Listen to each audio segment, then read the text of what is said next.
Welcome to Beyond Time, the heart of ancient Egypt, a trip not only to the deserts and landmarks, but to a civilization that never actually completely died. These days, we're not just all about pharaohs, pyramids, or curses. We're removing a few layers, and we're looking at how the heart of ancient Egypt continues to thud away beneath the fleshwork of a modern civilization and whispers secrets of power, eternity, spiritual possession. This isn't a history class, it's a time portal, a spiritual excavation. And you're coming with me. Visual hieroglyphs turn into modern symbols, and by the end of this video, you'll look at ancient Egypt that no longer is going to seem like some museum piece, but instead, a living force, something that still resonates in your own heartbeat.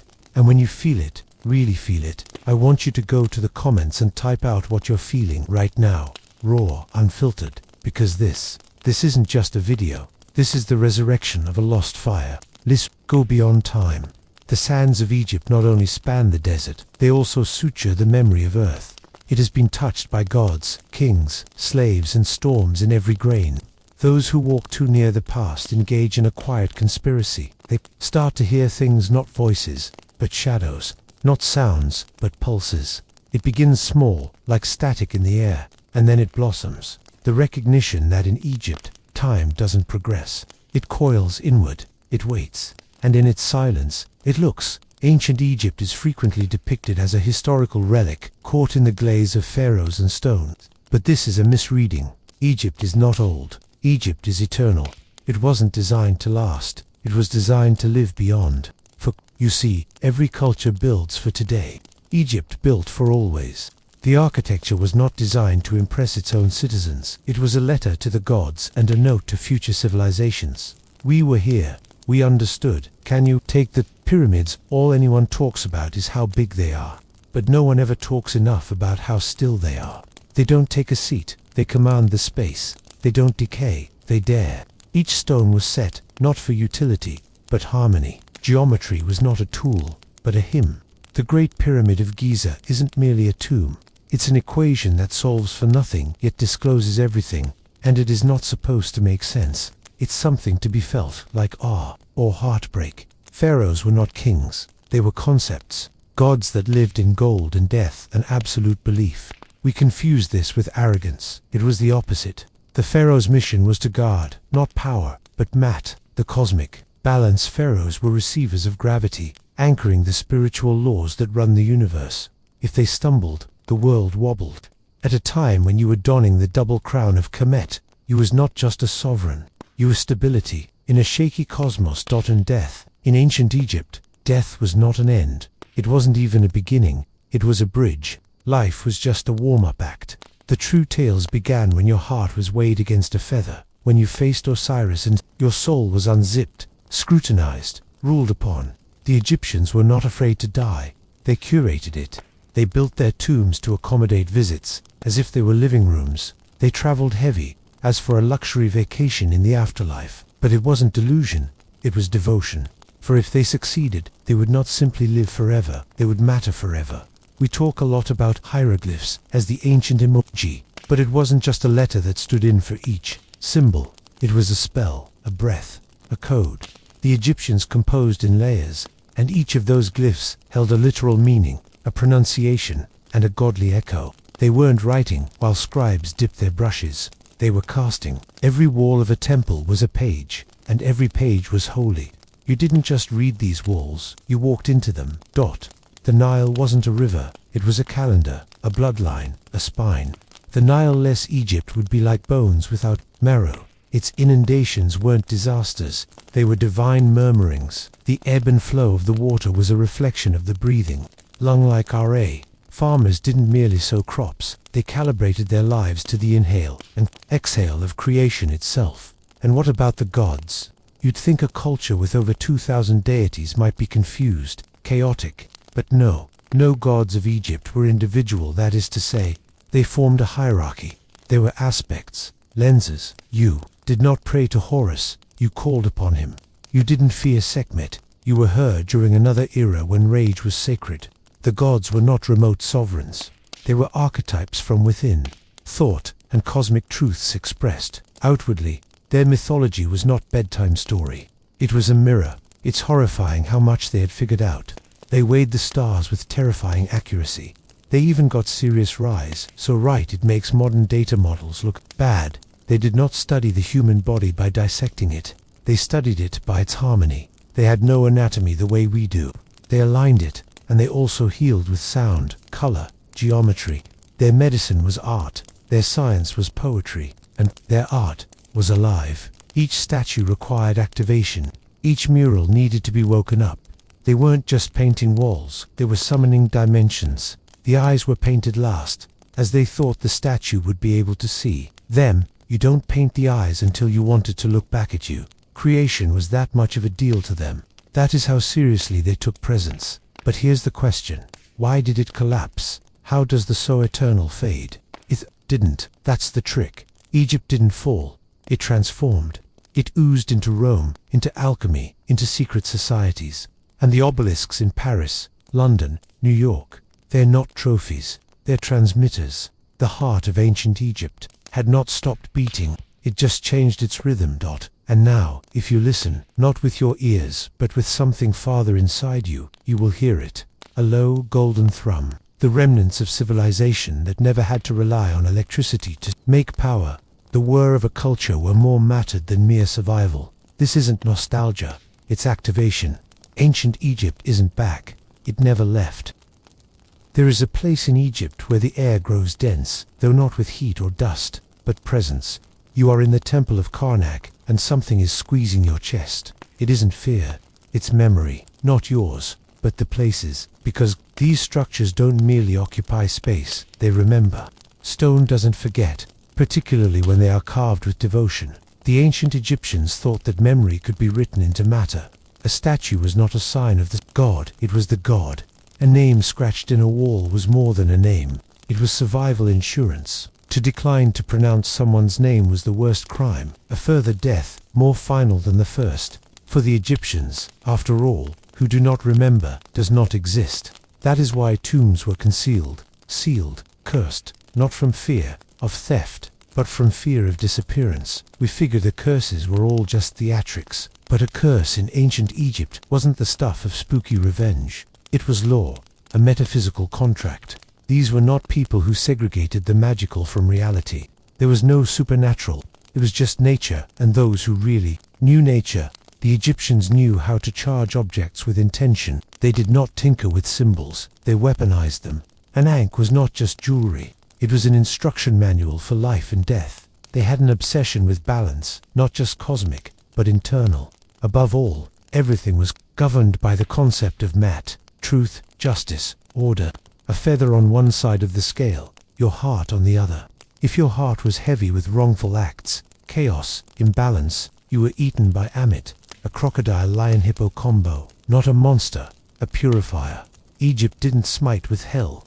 It deleted you with silence. That idea of balance was not confined purely to religion. It was structural. Look at their temples. You won't find randomness. Every column, every shadow, every echo was accounted for. Sound was sacred. Light was a messenger. That wasn't chance. When the sun struck the temple of Abu Simbel on 2 specific days each year to light up its statues of the gods, that was divine choreography, and they were obsessed with time, not counting it, but living with it. Time was of a dual nature, jet linear, fixed and naya, cyclical, eternal. The daily sunrise had not been a mere natural event. It was Ra, resurrected, time and again. Eternity was not a location, it was a pulse. When you died, you didn't disappear. You got processed, cleaned up, sent back, recirculated into the WHEEL of meaning. They didn't fear chaos. They respected it. Isfit, chaos, undoer, entropy, was the essential twin of creation. Set, the god of chaos, was no villain. He was a part of it. Balance only comes after the imbalance. That's what we modern society has forgotten. We banish chaos. Instead of combining with it, the Egyptians knew better. They invited it to the table, and yet they looked it down with wide, painted eyes. That's what makes their art look timeless. Why their architecture gazes across millennia with unwinking intensity, for they weren't just expressing beauty, they were grounding the divine. Their color decisions were not aesthetic, but alchemical. Blue for rebirth, green for life, red for power and danger. Every pigment was a prayer. It's impossible to talk about Egypt without talking about the mystery schools, the initiatory rites that were concealed deep within temples, not for the public, not for scribes, for the chosen. There were psychological death and rebirth rituals intended to obliterate the ego and call forth the soul. Visiting Dendera or Luxor was not just to walk the halls of the past, but to risk transformation. And it wasn't just locals. Greece dispatched its best and brightest, Pythagoras, Plato, even Solon, to sit at the feet of the priests. These were not men who invented Western philosophy. They interpreted Egyptian wisdom. What we know as metaphysics, mathematics, even democracy, the roots are in the Nile. The priests of Egypt were not only spiritual leaders, they were astronomers, physicians, psychologists and engineers, and the temples were universities. The rituals were science. Their medicine wasn't just medicine for the body, but medicine in alignment with the cosmos. They charted energies in the body hundreds of years before the word chakra was used by anyone in the West. They knew that healing wasn't a matter of banishing pain, it was a matter of restoring harmony. Harmony is the word Egypt returns to again and again, because if you could live in living alignment with your heart, your name, your ancestors, your gods, then you would not be afraid of death. You wouldn't worry about whether they remembered. You wouldn't hold on to fame or status or gold. You would build something that would reverberate. That's what the Egyptians did. They didn't seek to be timeless by stopping time. They achieved eternal life through it. Somewhere beneath centuries of sand and the silence of a buried chamber, a wall is breathing. Not in the flesh, but in the spirit. You can sense it with your eyes shut. It isn't out there to be discovered. It is waiting to be acknowledged. Egypt never built for the eye. Egypt built for the soul. The modern mind frequently inquires, but what were they trying to say? But that question is flawed. The Egyptians didn't try. They encoded, not information, initiation. What appears to be an architecture is a pedagogy. Myth is method in that which appears. Everything holy was also useful. What was useful was divine. The temple was not a house of worship. It was a technology. A spiritualistic machine. You switch it on by walking it, and chanting inside it, and being still where the shadows go. The further in you walked, the darker and narrower it got, until at last a little room, the sanctuary, where divinity touched the earth in the shape of a statue, sometimes a flame, sometimes just nothing. That was the goal. To go inward, architecturally, emotionally, cosmically, until you've reached the spot where divinity dwells, not in grandeur, in stillness. The temples were not for the masses. They were given to the transformed. It was unusual to enter a temple as an ordinary man, to come out of it different. That was the idea. Whispers of chambers beneath the pores of the Sphinx, of vaults and scriptoria, immune to time, of blueprints of the soul, maps of physics unremembered. Maybe those are metaphors, maybe not. But one thing is clear. Egypt was not playing a guessing game. Egypt knew, and it understood something we've mostly forgotten. The force of intentional slowness, the way a procession moves, the way a name is spoken, the way a line of hieroglyphs spirals with the passage of a breath. They traveled at the speed of gravity, not only because their world was slow, but because they honored meaning. Haste was seen as a fracture. The gods don't hurry. Eternity has no deadline. We understand Egyptian images of profile heads, forward-looking eyes, symmetrical poses as stylistic oddities, but those weren't quirks. They were precision, codes. The forward eye, that means perception across worlds. The frontal pose, stability, presence, the posture of eternity. They were not drawing what was in front of them, but what they believed to be true. Behind the veneer of matter. Over and over again, we confuse symbolism with superstition. But in Egypt, a symbol was never mere ornament. It was real and multispatial. This scarab beetle not only rolled dung, it also rolled the sun. It turned into a template of reincarnation, rebirth, striving.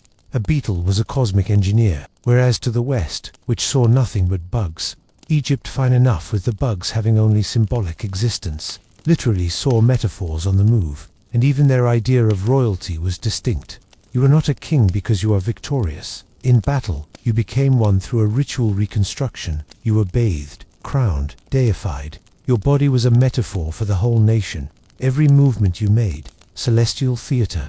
Every breath, legacy. Ruling Egypt was not a matter of control. It was about duty to the unseen, and invisibility was everywhere. You couldn't step through a threshold without striding across an axis of meaning. You couldn't construct a wall unless it lined up with Sirius or Orion or the solstice. You couldn't bury a loved one without ritualizing every second of the moment, not for them, but for the balance of the world. And balance was always a fragile thing. The myths reflect that. Osiris is betrayed, Set dismembers, Isis weeps, Horus rises. These are not just soap operas of the gods, but recipes for emotional alchemy. Osiris is your perfect self, mowed down by life. Isis is your intuition, your patience, your hope. What you were, Horus is, but is not born in victory, but in synthesis. They were saying, you will be broken, but you can piece yourself back together with help, with mourning, with love. And when you have it, you won't just be whole, you'll be divine. And maybe that's the heart of it. Egypt didn't promise safety. It was promising transcendence, by alignment, with the stars, with your name, by the memory of men before you, your name, in particular Ren, they called it. It wasn't just what was shouted to you to get your attention. It was your philosophical carbon footprint. If it was recalled, you survived. When it was lost, you melted. This is why monuments were erected, not as monuments to someone's vanity, rather as machines for the creation of immortality. As long as someone whispered your name once, in a whisper, you were moored. Imagine having only what you're looking at now be what matters, and the totality of your being is like entirely dependent on whether what somebody does, whether the next 1,000 years somebody goes, still breathes out your name, and it's just like, is it worth it? And then imagine basing your whole civilization on that idea, not in fear, but in worship. They didn't have digital backups. Their hard drive was the rock. Their cloud was the cosmos. So yes, we've inherited their marvels, snatched up some obelisks, cracked some scripts, but the deeper wisdom, the pulsating heart of their civilization, it's not in museums, it's in frequency. It is in the hum of something timeless, still pricked in the geometry of the Great Pyramid, still echoed under the shifting Nile waters, still sighed out the broken lips of a worn statue. It's not dead, it's waiting.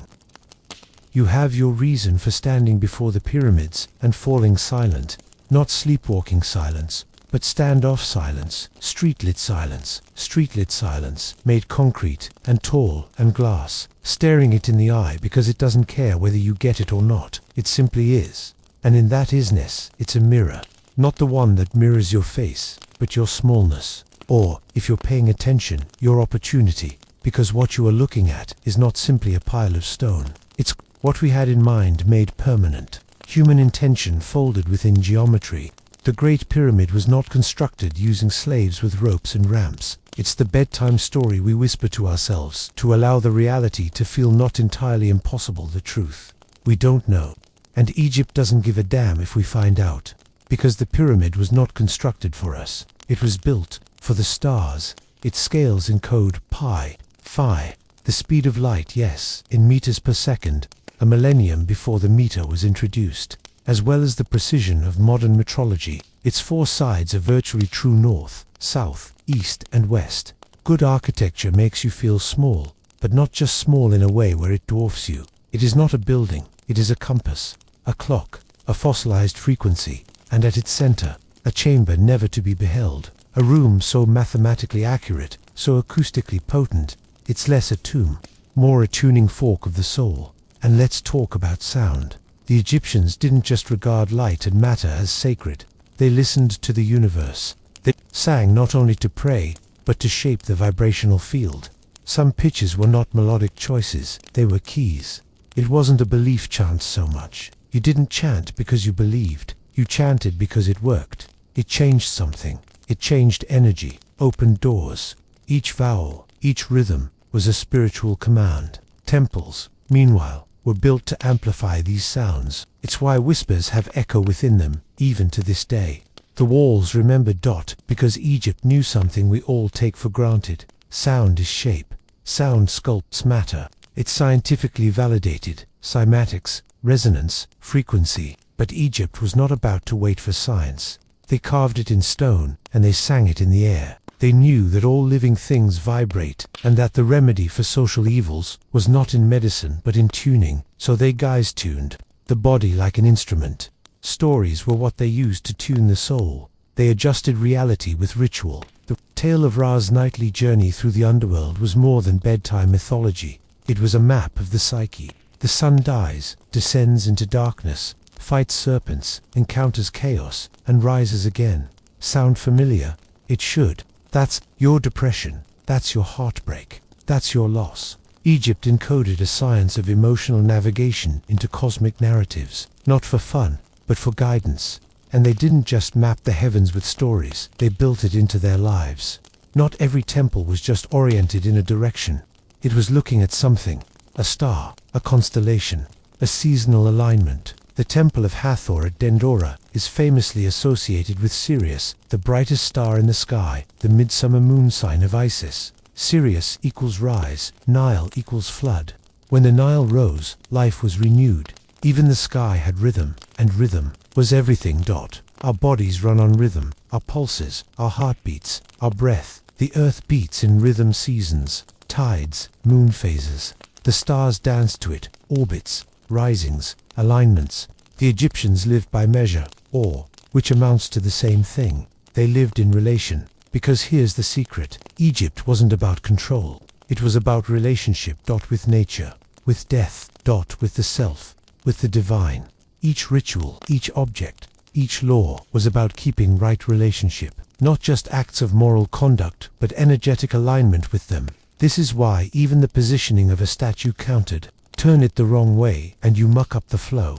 Put it right, and you partake in eternity. They thought that the earth itself was divine, not symbolically divine, but literally divine. The sky was the goddess Nut, her body arched overhead, consuming the sun at night and giving birth to it again every morning.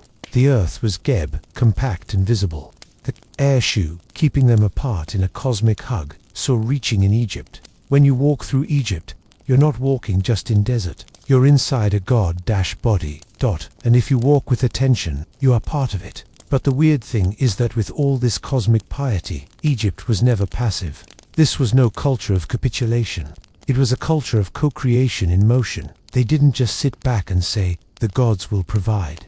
They proclaimed, we are the hands of the gods. When a pharaoh flogged a foe on a temple wall, it wasn't mere propaganda. It was magic as war, keeping the peace by reenacting it in symbolic form.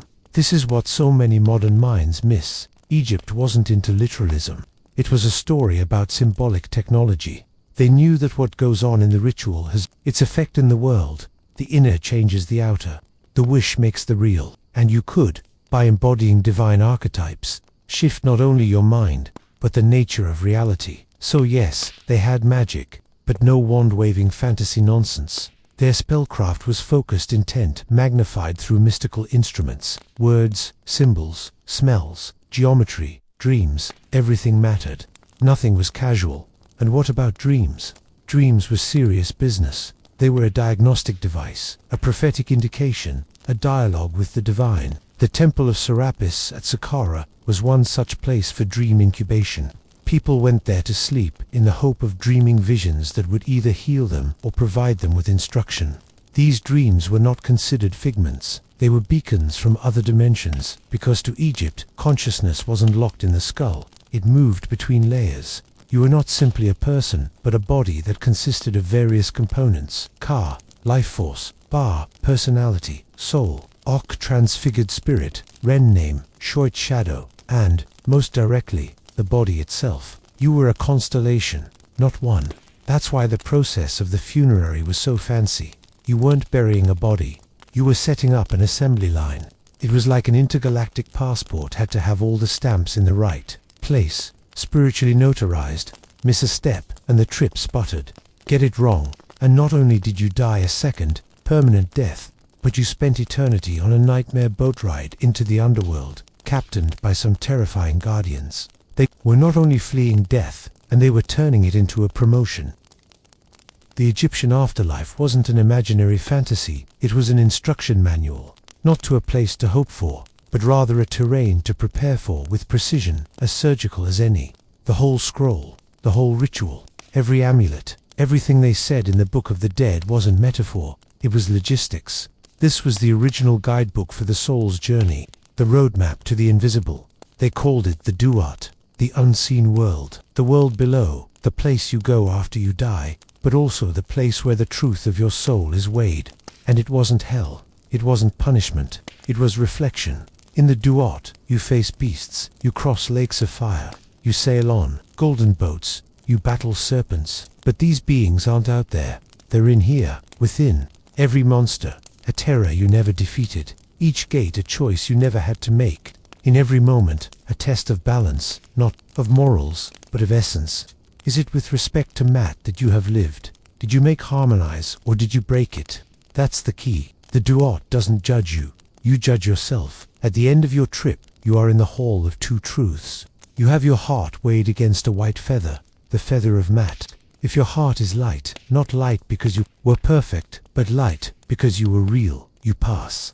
You become one of the brilliant dead, the OC. You sail the sky, you return to the stars. But if your heart is heavy with lies, with chaos, with pain unresolved, Amit feasts, not torture, just unbeing, annihilation of self. This is the nightmare of Egyptian thought. Not death, but erasure. Not that others had forgotten existence, had forgotten. That's why names matter. That's why monuments exist. Hence even the dead were fed and spoken to and remembered, because remembrance was a spiritual fuel. The car was required sustenance, not food, attention, intention, memory. And it wasn't just kings. Regular people took part as well, with household gods, with ancestor altars, through the handwritten inscriptions inside coffins, personal cheat codes for the afterlife. Recite these 42 negative confessions. Remember the names of the gatekeepers. Say these words on these intersections. It was structured mysticism, cosmic immigration law. The coffin wasn't a container, it was a launch capsule. Even the sarcophagus's shape was significant. Human-formed, winged, lion-footed. It was not just art, it was symbolic engineering. You had to carry the correct energy signature, like fine-tuning yourself to be able to access a higher dimension. And behind the tombs, Egypt concealed something even more revolutionary. The concept of the divine as not being distant. It was you, not egoic, I am God thinking, but devotional embodiment. To know thyself in Egypt wasn't merely self-reflection, it was cosmic recognition. You are the reflection of the universe. You are of stardust and tissue. You are living sacred geometry. That's why they based their temples on the human body, the entrance, the feet, the hypostyle hall, the chest, the sanctuary, the head. To walk through a temple was to walk through a cosmic body, and your own. This wasn't just spiritual, it was physical. The as above, so below principle was encoded into all life in Egypt. They oriented tombs to stars, because they thought your bar would physically fly there, not metaphorically, literally. The soul liberated, winged, conscious, flying to the sky as a bird with a human head. This isn't fantasy, it's physics, ancient stuff. They were aware that consciousness would travel as well, and this awareness seeped into the world. It came pouring into Greece. The Eleusinian mysteries and Platonic forms and Hermetic texts. It metastasized into alchemy, the pursuit of transmutation, not of gold or base metals, but of the self. Lead into gold. That was code. It meant fear into freedom, sleep into awakening, flesh into light. Even early Christianity borrowed heavily. The notion of eternal life, resurrection, the divine son that dies and is reborn, the rite of bread and wine. These are all Egyptian reverberations. Osiris was raised up long before anyone found the first empty tomb. But somewhere the metaphors were flattened, the magic was demonized, the divine feminine was buried, and the balance disrupted. But Egypt doesn't vanish. It hides, not under the ground, out in symbols, in architecture, in dreams, in sudden moments when all the weight of something older than memory is brushing against your spine. That's Egypt, not as a place, not even as a people, but as a frequency, a call dot. It's why people still dream of pyramids, why the eye of Horus keeps turning up in tattoos, dollar bills, art, graffiti. And it's not fashion, it's remembrance, deep cellular memory, as if your DNA still holds sand, as your shadow still gathers in the halls of Dendera. And some people hear the call more loudly. They study the glyphs, they walk the ruins barefoot, they stand at the doors of temples and weep, but know not why. These persons are not tourists, they're pilgrims. It's not that they worship Egypt, but that they see themselves in it. because Egypt is not a thing of the past, it is a mirror to destiny. And it waits not upon belief, not upon worship, but for comprehension. Egypt didn't end, it was buried, not in sand, but in conquest, in translation and forgetfulness. The Greeks came first, to adore and borrow. Then came the Romans, who taxed and mined. On and on went the Christians, branding and smothering. And yet, through it all, something old was pulsing underground, not only in ruins, but in codes. Because the Egyptians were building more than just temples. They wrote blueprints for awakening into every block, every myth, every shaft of sunlight. But codes can be hijacked, and they were. The Hermetic writings, allegedly authored by Thoth, Hermes Trismegistus, were not composed in Egypt. They were decoded there, smuggled relics of consciousness. When the Library of Alexandria burned, the age of a good book was all of history. Whole systems of cosmology, of mathematics, of spiritual mechanics, disappeared, or so we think. That's because real knowledge doesn't burn. It hides, in other languages, in allegory, in secret orders, in whispers. Alchemy was another of those whispers. It became, in Europe, a gold rush. In Egypt, it was a project of internal metallurgy. Make your cockslave of yourself a light to shine. Cook your shadow. Purify the self. The philosopher's stone was not a mineral. It was you, restructured, initiated, petrified with placement. And then there were the mystery schools. They worked under the radar, not clandestinely, but selectively, from Luxor to Memphis. To enter, you had to let yourself die before death. Symbolically, psychologically, you entered blind, ego first. And you emerged with sight, not metaphorical, literally altered perception. These weren't classes, they were psycho-spiritual operations. It happened to you. You were taken apart, shown the works of the cosmos, then returned to yourself with the knowledge. The Greeks would later refer to this as gnosis. The West ignored it and labeled it blasphemy, but it never stopped. Rosicrucians, Freemasons, Sufis, Theosophists, they all scratched at Egypt's vault, trying to reverse engineer the machinery without knowing where the switch was. The point, you see, was that Egypt's power was not in buildings, it was in the alignment. The consciousness of the builders was one element in the spell. You can't copy a pyramid, you have to become it. Modern minds often scoff. They look at pyramids and say, cool triangle. But those triangles focus energy. These fields can be made neutral with respect to the electromagnetic field. They preserve food, they mummify fruit, they sharpen razors. Laugh, but test it. The geometry holds power, not superstition resonance. For the reason Egypt was not superstition. It was science whose script was too old for us to remember how to read. Today, we do everything by units. They measured in effect. Today we wonder, what is this for? They inquired, what does this mean? And meaning was everything. When something was broken, it wasn't just broken, it was disenchanted. So priests reanimated statues through ritual. They reinstalled the soul, because everything that was sacred was considered a living thing. You didn't fix it with glue, you healed it with intent. And now we are surrounded by a dead world of things. Buildings without alignment, words without vibration. Time without rhythm. So Egypt haunts us. It reappears in odd ways. Obelisks in city centers, pyramids on currency, sphinxes on logos, tarot packs infused with Egyptian archetypes, music videos crammed with Eye of Horus, solar discs, ankhs. Some of it is mimicry, but some of it echoes, unconscious recollection. Ancient plans seeping into the modern culture the way dreams. We'd forgotten how to read like. And some are starting to wake up. They sit in pyramids and meditate. They create apps inspired by sacred geometry. They chant ancient Egyptian syllables to reharmonize their nervous systems. These are not hipster trends. These are recrutugences, cracks in the modern matrix through which the Nile flows. Once again, unseen, psychic, unstoppable. Because here's the secret nobody wants to say out loud. Egypt never had to survive bodily, really. It was, after all, metaphysical duplication. You don't need the original temple when you become the temple. If the wisdom is now vibrating in your cells, you don't need the original scroll. And it is. If you felt that tug toward Egypt, not just curious, but tugged, you need no advice. You are a carrier, a walking library, an architect of the new who is also a reincarnation of what has not yet been built. And maybe you felt it, in a dream, in déjà vu, In the quiet of looking at the stars and remembering that they once had names. This isn't fantasy, it's ancestral architecture. You are not descended from random survival. You come from a culture where the soul was mapped with greater precision than we map the internet.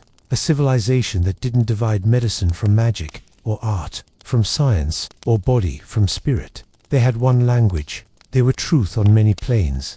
They didn't say, is this useful? They wanted to know, is this harmony? And that's the challenge going forward, not to recreate the past, but to remember how to live like something again, older than memory and newer than now, because Egypt never presented itself as the first, just the most awake, and ultimately, it wasn't about pyramids or pharaohs or even gods, that it was about this, in the hope of living so that your name is even remembered by stars.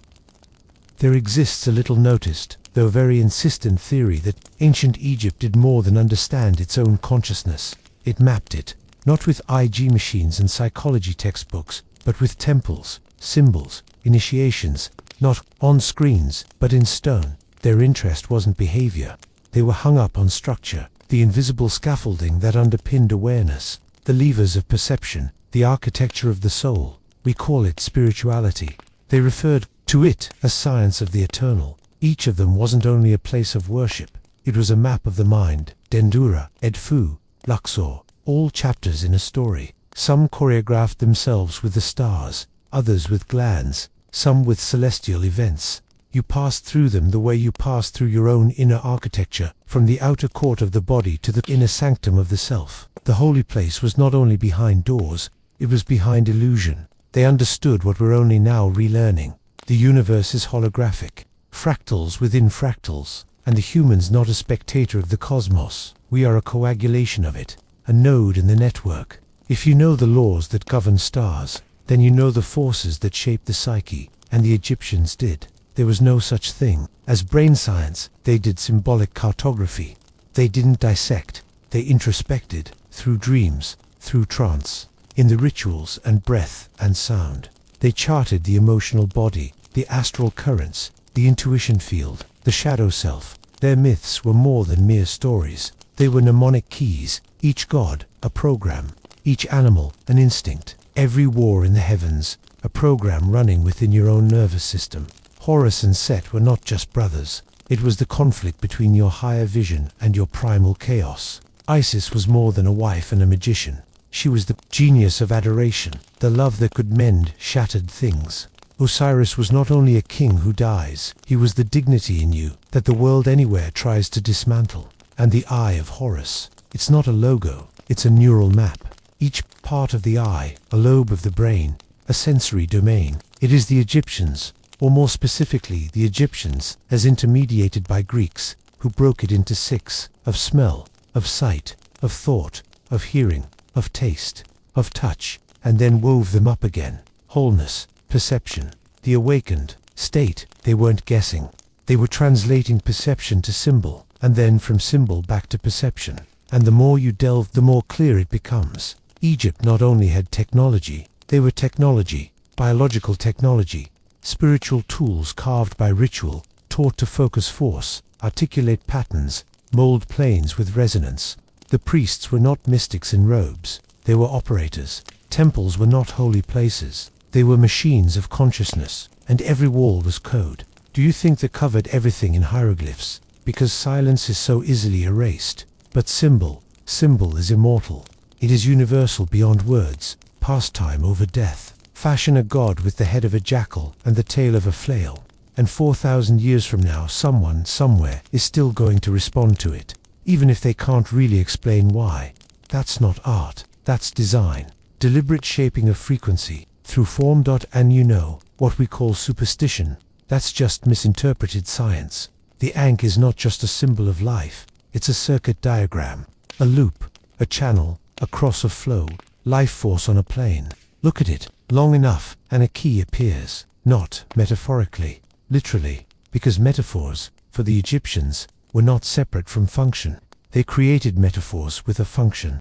Here is a set of tools that you could wear, touch, draw, speak, and unlock things. These ancient hints only now are beginning to be borne out by modern science. Cymatics, biofield mapping, sacred geometry, quantum non-locality, the concept that the mind can affect particles, that sound can rewire cells.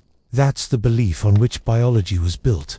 The Egyptians constructed temples that magnified this perception-altering field. There are those who believe the sarcophagus in the Great Pyramid wasn't a coffin but a place of vibrational transformation. You lay inside, the walls hummed, the granite sang.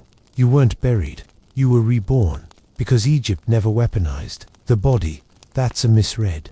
The aim was to save the possibility of return. For transmission, your bar could travel, your car could linger, you could become a brilliant star in the oxcut, and with the right rituals, your entire body could interface with the material world once more. Not reincarnation as a but as a you don't come to return so you can avoid death. You return because you still have work left to do. They named it the path of becoming, and it did not end in the graveyard. It went on in the constellations. This is why so much of Egypt is because they didn't see the night sky as background, but as blueprint. The duat was not below ground, it was overhead, coded in the zodiac, reflected in heaven. Every night when you shut your eyes, your soul shot into that sky, followed the old lines, learned the old names.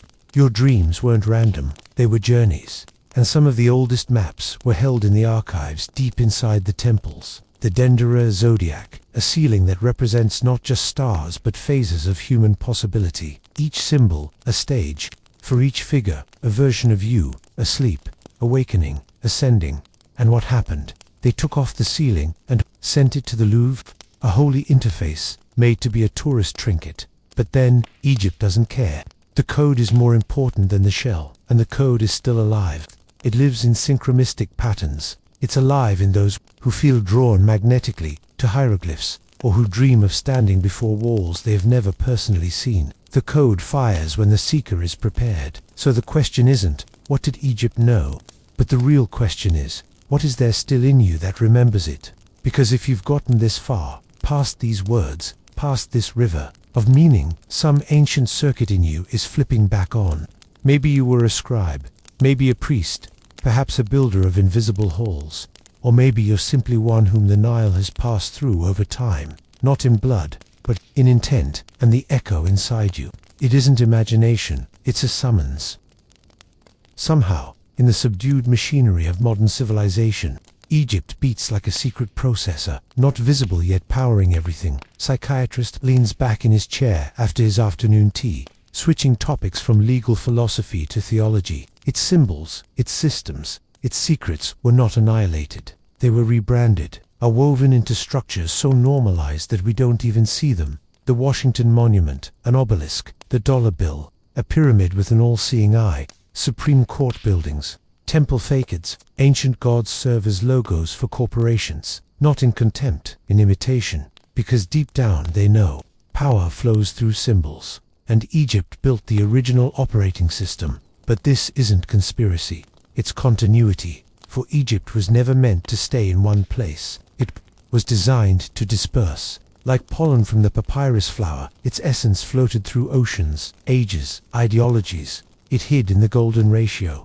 In architecture, ritual, and language, and secret initiations cloaked in the trappings of tradition. Even the shape of time, itself divided into 12 hours within a 360-degree circle, comes from Egyptian cosmology. The scraps of their world-view we still wear around our wrists, and they call it normal. But ordinary is only archaic genius we've forgotten to admire. And here's the twist, the actual one. It wasn't as if Egypt merely seeded modern civilization. It predicted it. Their myths told of ages of rounds of growth and decline. Not linear history, but temporal spirals. Creation, chaos, restoration, and across epochs trend that repeats. The Zep Tepi, the first time, was more than just a beginning. It was a template, an old thought, as old as thought, a reminder of a time before memory, when the gods walked among men and man knew he was divine.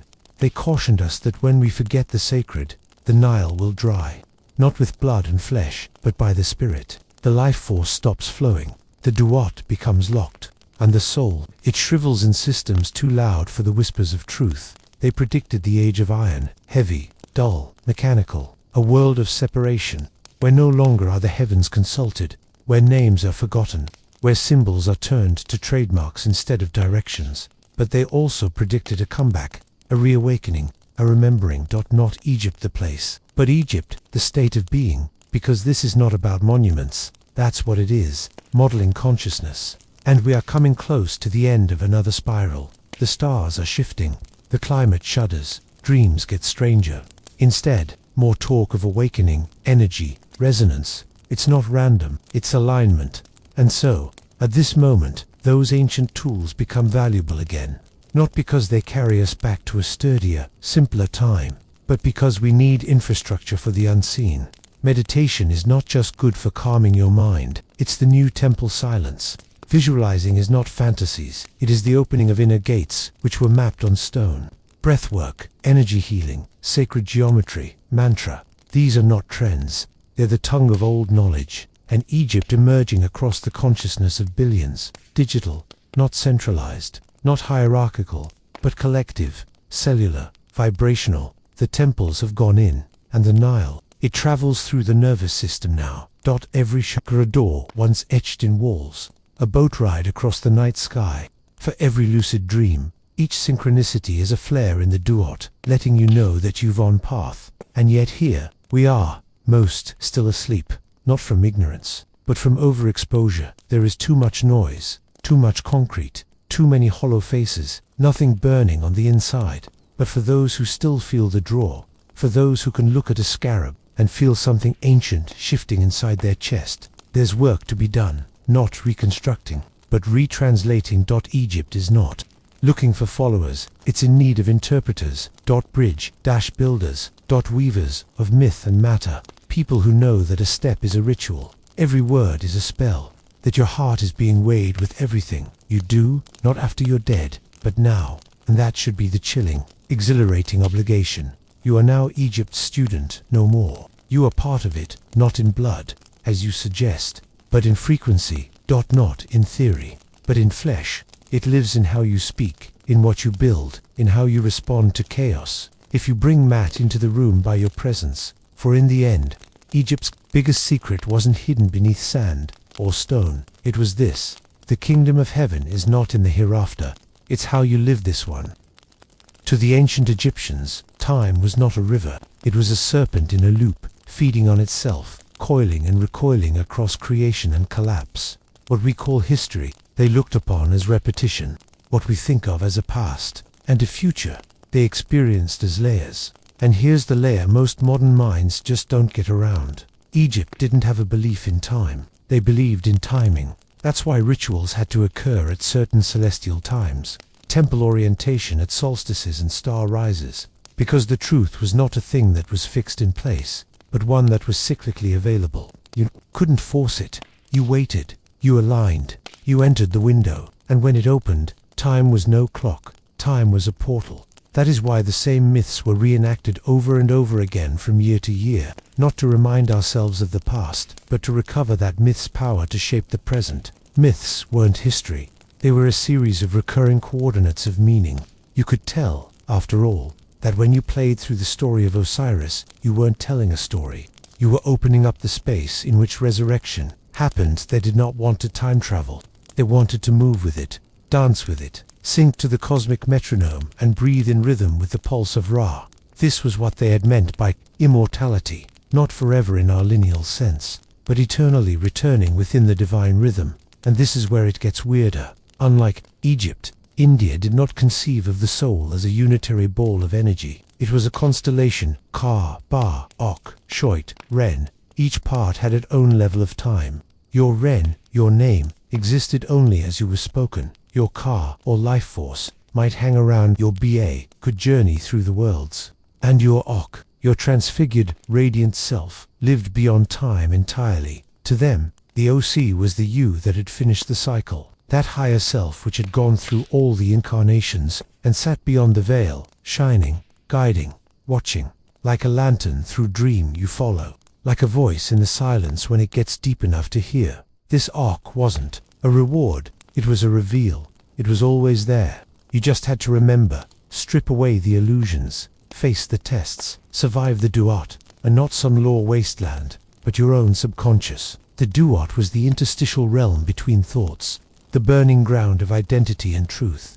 And within that burning, you discover the one thing death cannot destroy, the self beyond the mask, not the personality, not the story, the eternal node, the spark in the heart of the mighty whirlwind. Egypt didn't simply get it, they designed for it. Their architecture aped it, their rituals pointed to it. Their gods represented its myriad forms, the falcon, the cat, the ibis, the jackal. These were not animal worship. These were archetypal masks for forces beyond human language. The gods weren't beings, they were eternal minds, mirrors of the fractal mind of the psyche. And that's why Thoth, the god of wisdom, was a scribe. For only writing could make it through time. Only language could hold a frequency in place.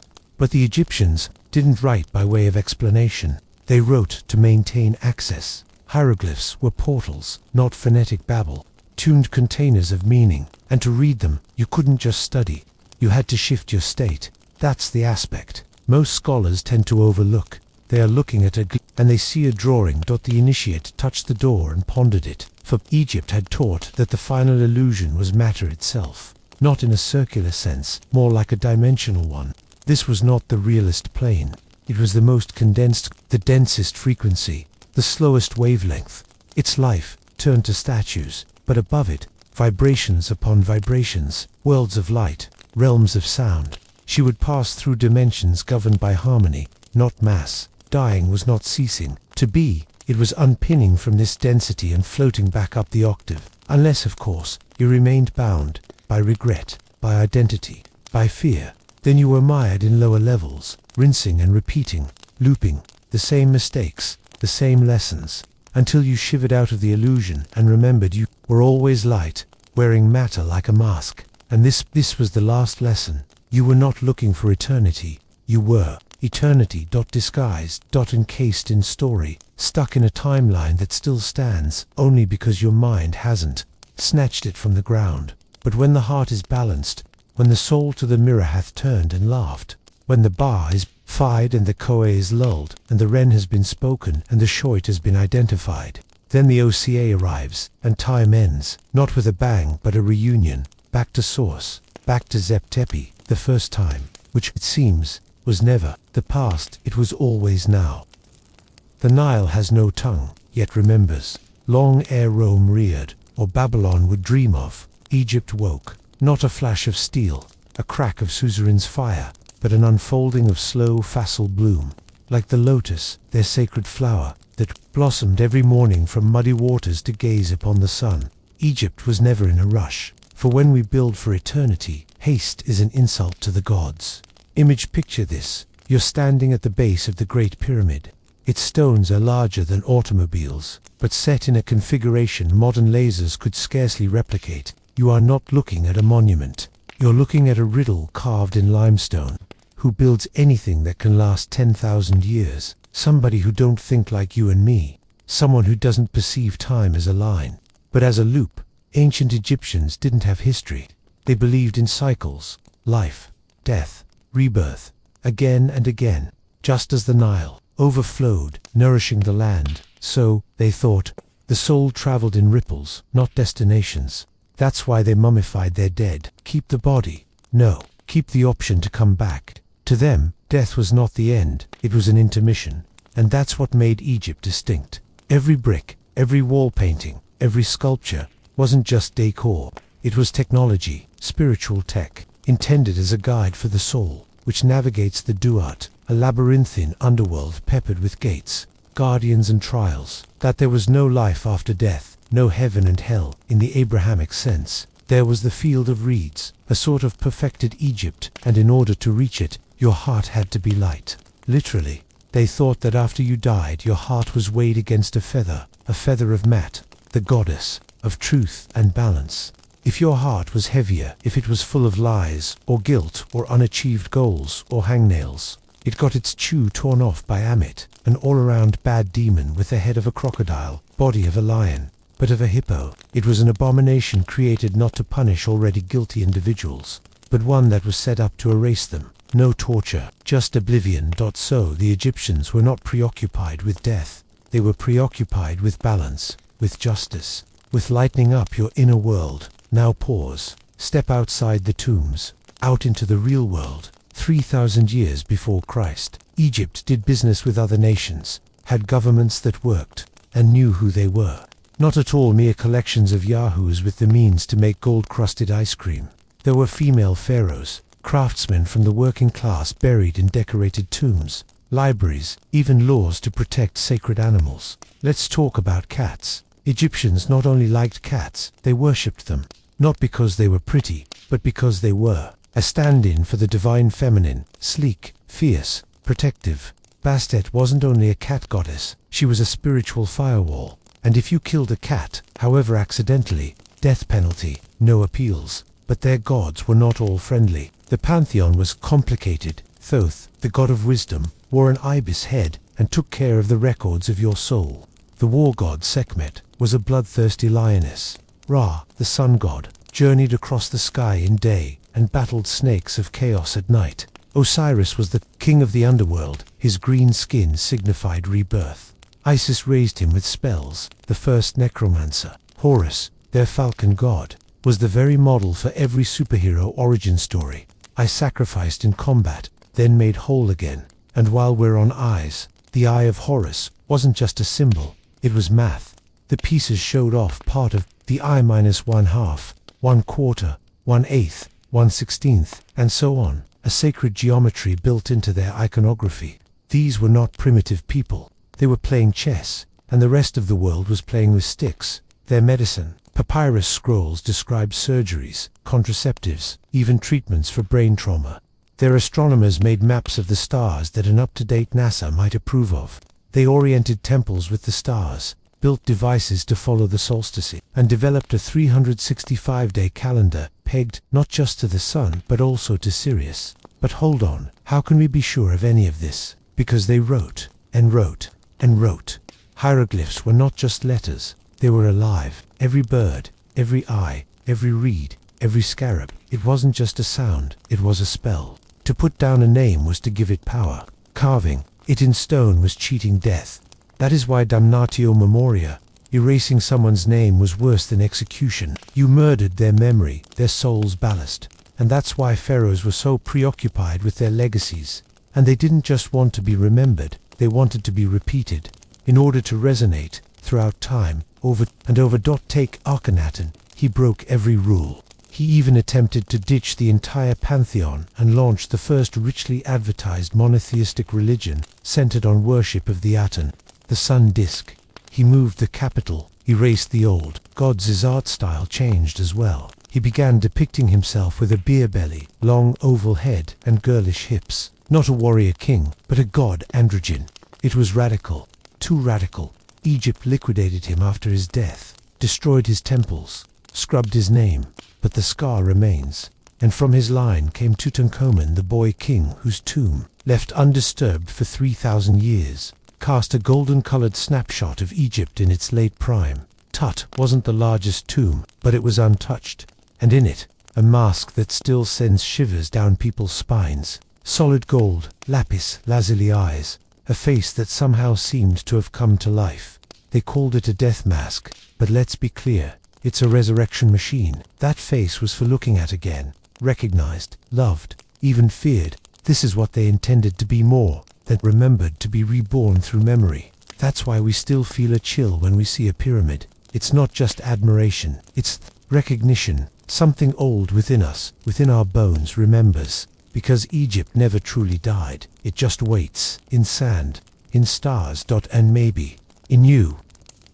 The priests did not rush. In the stillness of the temples, they walked as if time had no dominion over them.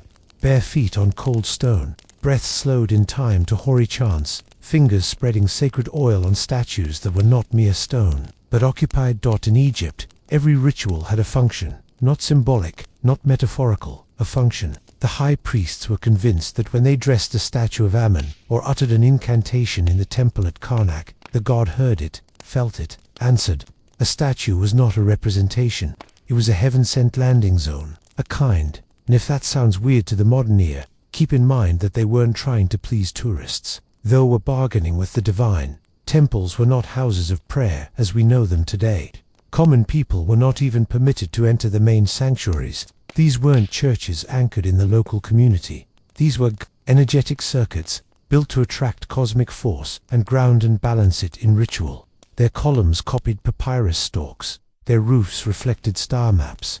In here, time collapsed. Past, present, future melted into a single, eternal now. That was the greatness of Egyptian civilization. They did not divorce architecture and religion, astronomy and politics and biology. It was all one organism. A pyramid was not a tomb. It was a machine for bringing back the dead, a weapon to turn man into God. And it wasn't limited to pharaohs. Villagers, farmers, carpenters, even fishermen could subscribe in various ways to spells and belief in life after death. The Book of the Dead was not a book. It was a hitchhiking handbook to the afterlife. Some of them inscribed it on the walls of tombs. Others copied it on papyrus to be buried with. The texts weren't read, they were activated by voice. What did these texts contain? Not fluffy poetry.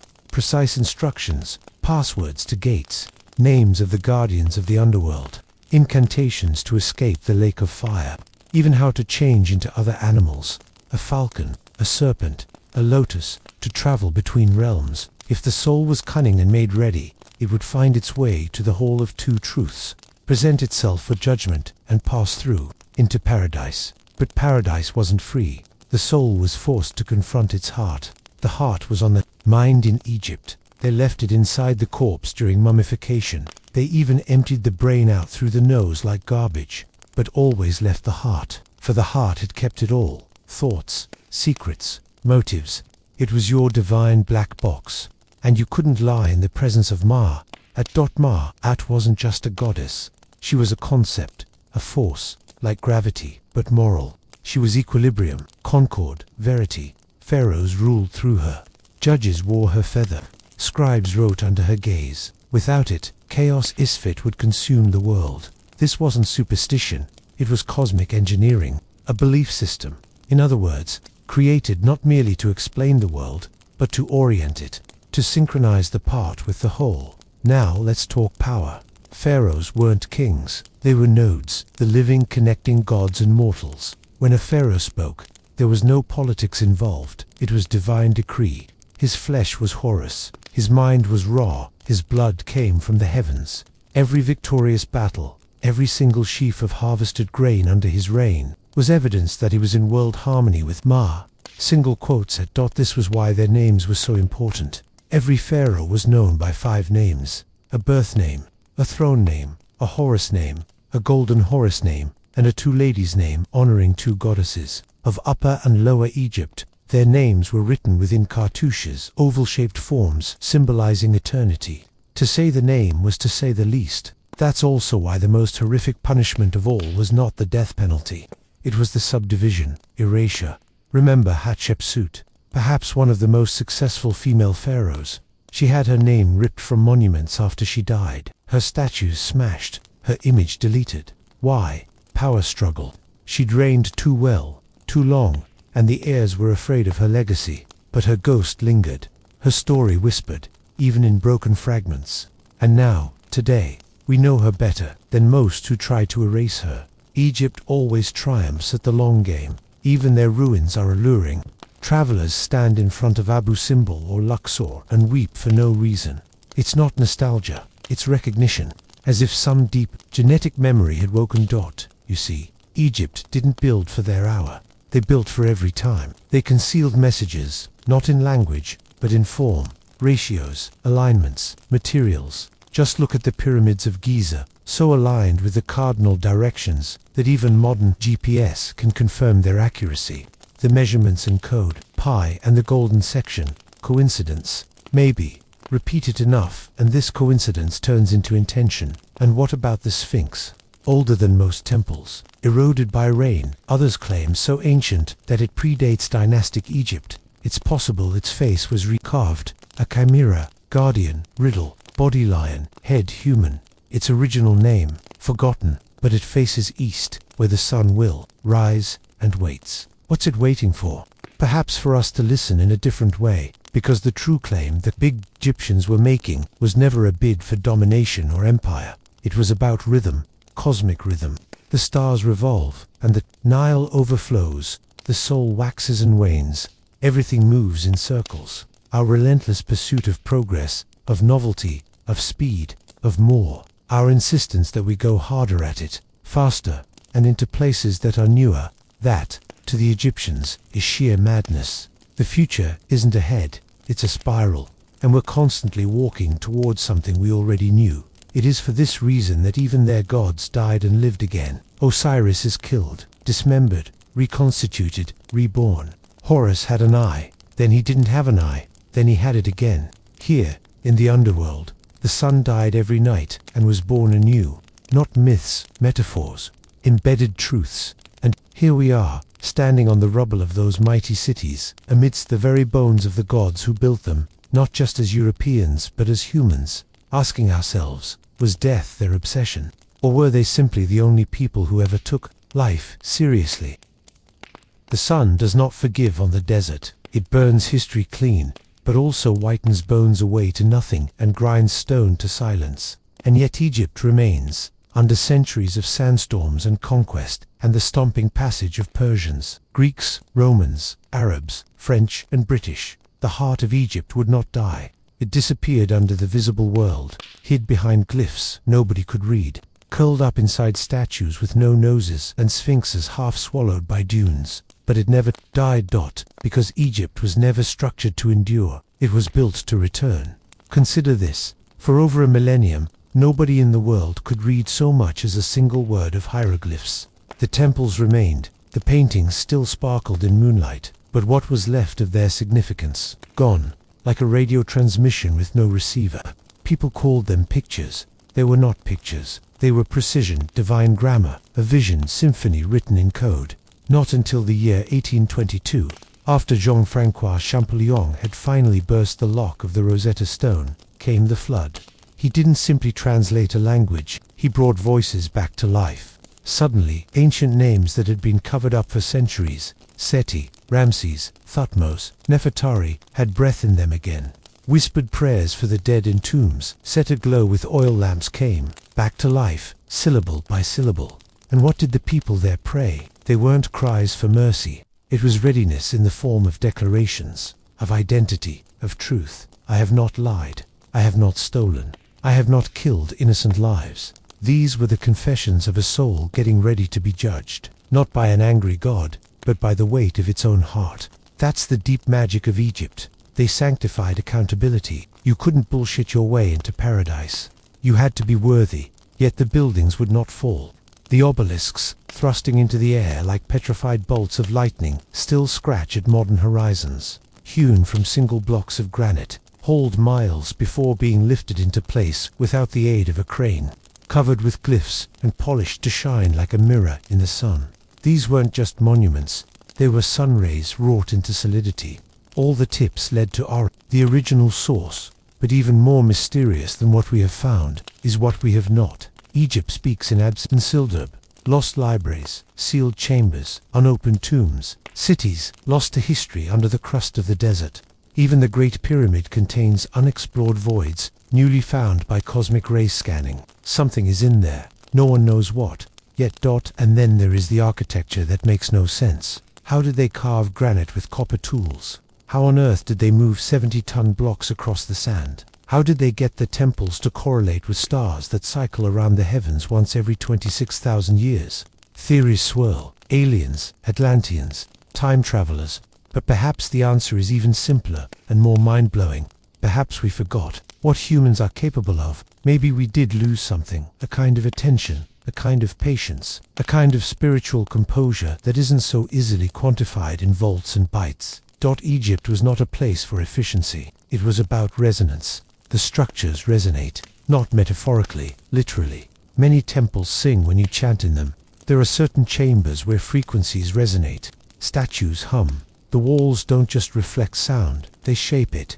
Try that in a skyscraper. This wasn't coincidence. The priests knew projects, acoustics, geometry, the emotional currency of form. You didn't just walk into a temple, you were tuned by it, like in the way that a musical instrument does. And then there's the desert. Desert is a scary place for most societies. Egypt embraced it, called it sacred. The West, where the sun died, was the land of the dead.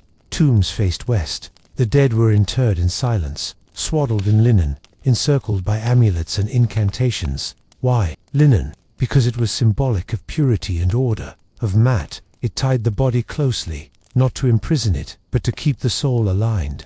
Even the wrap number was carefully calculated. And speaking of misread icons, we have the scarab, the most misunderstood of them all. To modern eyes, it is quite simply a beetle. To the Egyptians, though, it was the most powerful symbol of rebirth. Why? Because as the scarab rolls its ball of dung along the ground, deposits its eggs within it, and from that filth, life springs.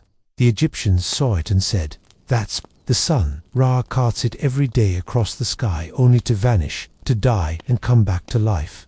The scarab wasn't gross, it was profound. Evidence that life springs from shadows, that even death is pregnant with seeds. That is Egypt in a nutshell. Nothing squandered, not words, not symbols, not death. Even time bends. The said festival, a ritual that pharaohs performed after 30 years of reigning, was more than just a party. It was a reboot.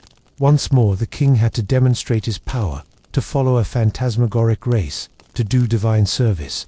It was not about aging, it was about a realignment. Kings weren't just leaders, they were cosmic batteries. Wherever they failed, there the balance of mat failed. Egyptians didn't exist in fear of apocalypse. Their fear was imbalanced. Too much pride, Isfit. Too much greed, Isfit. Break your oaths, Isfit. And Isfit wasn't destroyed by fire and brimstone. It had punished itself by undoing the world. The stars are falling, the crops are failing, the souls are going missing. The rot is from inside. So Egyptians made everything ritual. Birth, death, harvest, flood. Even cooking had prayers. Not because they believed in the supernatural, but because they believed that intention created reality, that you could secure truth through repetition. Perhaps that's why we feel so wrong today. We chase efficiency. They chased eternity, and, in striving for forever, they gave birth to something that is still here, still humming, still poised for someone to listen properly, someone like you. The desert wind does not ask.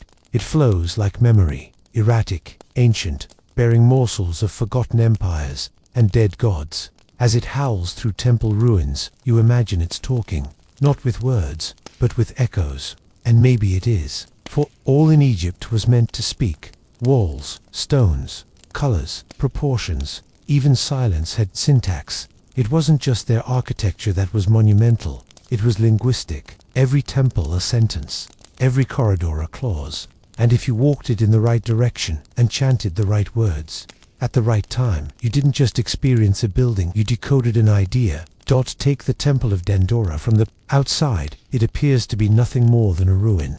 Pillars, hieroglyphs, statues, but go deeper. On the ceiling of one of its chambers is the famed zodiac of Dendura, a map of the sky carved in stone, depicting constellations long recognizable to humankind. But there's a peculiar twist. It contains symbols that correspond to Greek astrology, but it predates the arrival of the Greeks. So where did they get it? Was it coincidence, parallel invention, or had they accessed a timeline we no longer comprehend? The Egyptians were not astrologers in the contemporary sense. They weren't convinced that your zodiac sign determined your personality. They thought the sky was a mirror, and that anything that happened in the sky would happen on Earth as well. It wasn't cause and effect, it was correspondence. That's why they followed Sirius Isis's star. Heliacal rising, noticed by ancient Egyptians for flooding the Nile, marked the start of the Egyptian New Year. The gods weren't in the sky, the gods were the sky. Living, moving, watching. Their very crowns were cosmograms. The red crown of Lower Egypt, curled up, carnivorous looking, a cobra. The white crown for Upper Egypt, tall, slim, bullet, or flame-like. Together, they made the Piacent, the double crown, sign of Egypt as one north and south. It wasn't just political, it was energetic. Lower Egypt was the delta, messy, fertile, watery. Upper Egypt was dry, lofty, orderly. To rule them both was more than just to possess land, it was to master opposites. Yin and Yang, a millennium before Chinese thinkers, gave them that name. Even the crook and flail, Pharaoh's well-known cross tools, had moves. The crook, pastor of the people, the flail, enforcer of order, mercy and order, compassion and power, always in equipoise. And while we're on the subject of balance, Let's go back to Ma. Ma'at wasn't optional. Even gods bowed to her. Even Ra, the great sun god himself, traveled the underworld each night, not as a conquering king, but as a frail spirit. Each and every night he had to fight Apophis, the snake of chaos. And each night, Ra's defenders, gods, spirits, even the dead lent him victory. It was a collective act. Life did not sustain itself. It was upheld through effort. That was why tombs didn't just have to be pretty. They were acts of alignment. The wealthier the tomb, the more tools the soul possessed, not elevator tokens to luxury, but instruments of navigation. The challenging terrain this soul would encounter: deserts, lakes, fire, serpents, judges, mirrors. Some paths were dark, some blindingly bright, but with the right spells and symbols, the soul could be made to change into a swallow, a lotus, a phoenix, whatever form it had to in order to survive the journey. And always, always it wished to make its way to the field of reeds, a perfect Egypt, a mirror world with green crops, fresh water, no pain, no hunger, but still work. You plowed, you fished, you harvested. Paradise wasn't static, it was rhythmic. Eternal Egypt wasn't a vacation, but refreshment, purpose without suffering, order without tyranny, life without decay. Even love fit into this template. Look at Isis and Osiris. Their myth wasn't romantic fluff, it was a metaphysical blueprint. Osiris is slain by his jealous brother Set, who chops him into 14 parts and scatters them throughout the land.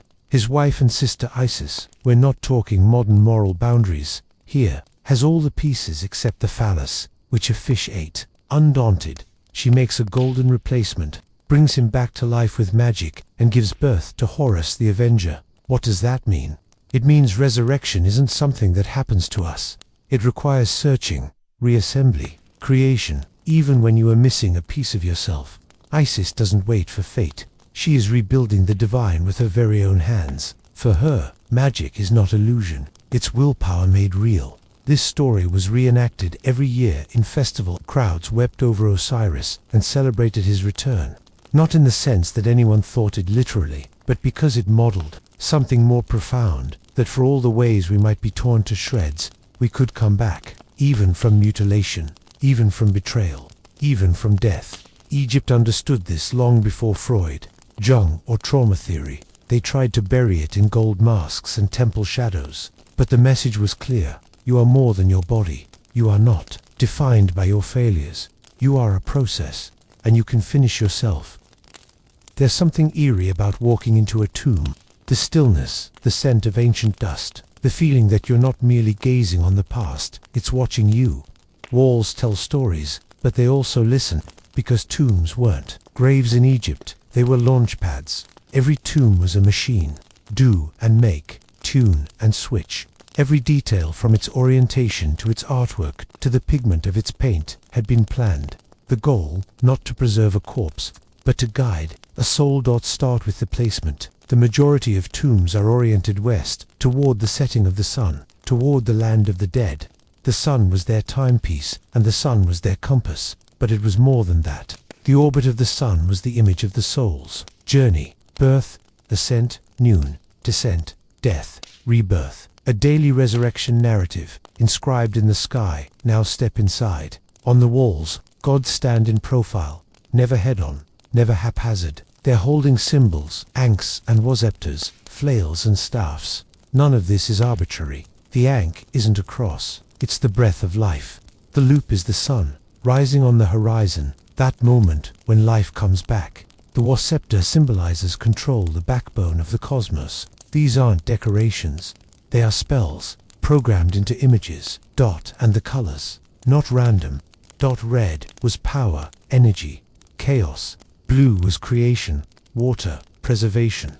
Gold was the godflesh. Paradoxically, black was not evil. It was dark. Earth, regeneration, the color of Osiris. The dead were usually depicted in black to symbolize their preparedness for rebirth. This symbolic logic applied to everything, including furniture. Nobody used chairs only for sitting. They signified authority. One had a set of lion heads, guardians carved into the beds. Mirrors were about more than vanity. They were doorways, through which was not only the face, but the bar, the soul's character. Combs cosmetics, necklaces, all laced with purpose beyond the material. A woman's kohl eyeliner was not just beauty, it repelled infection. It honored Horus, it brought her vision into accord with the sight of God. Even scent had power. Priests wore cones of perfumed animal fat on their heads. While they led rituals as the fat cone melted, the room would have been filled with a pleasing scent. Perfume wasn't perfume, it was invocation. Frankincense, myrrh, lotus, these were not luxury goods at all, and they were currencies of the spirit. Smells that lured gods, oils that sealed portals, incense that charted invisible halls across dimensions. This was a culture in which every sense was complicit in the sacred. You could taste Egypt in its bread, still baked from grains, 3,000 years old and reconstituted by modern botanists. You heard it in the sistrum, a musical instrument that called haftar. You laid hands on it in linen, woven so finely that even the machines of today can scantily produce the like. You beheld it in each perfect curve, each right angle drawn, without a modern square, and you could feel it, that electric quiver behind your ribcage, when you looked at a sarcophagus, knowing that someone planned for death with more meticulousness than we planned for life. Let's talk about sarcophagi. Heavy, imposing, covered in glyphs, nested like Russian dolls. Coffin within coffin within coffin. Why? Protection, symbolism, layers of meaning. The outermost layer typically featured protective deities, Isis, Nephis, Anubis. The inner one often contained the face of the deceased, peaceful, confident, eternal. But the real magic, inside. Funerary amulets were positioned with purpose, scarabs above the heart, jed pillars near the spine, the eye of Horus over a wound, each with a purpose, each part of a symphony. And inside those layers of linen, there at the center of this riddle, the mummy. Mummification was not a crude method of embalming. It was an art, an alchemical rite. The body had to be dried, purified, emptied, except for the heart, and then put back together again in a reconstituted form, imbued with sacred oils, resins, and prayers. Why? Because to them the body was the vessel of the soul, and the soul had parts. Yes, parts 5, to be exact. Ka, your life force spark. It required food, offerings, prayer. Ba, for your character, your idiosyncrasies, your uniqueness depicted as bird with human head. Ok, the glowing, imperishable part of your spirit, created only after death, if the proper rituals were properly followed. Ren, your name, without it, you'd fade. Shoit, your shadow, here in each moment, a silent witness. The aim was not to conserve the body, to venerate it. It was to protect the potential of integration, recombination, resurrection. Death wasn't an ending. It was the great unfolding. And this wasn't just an elite belief.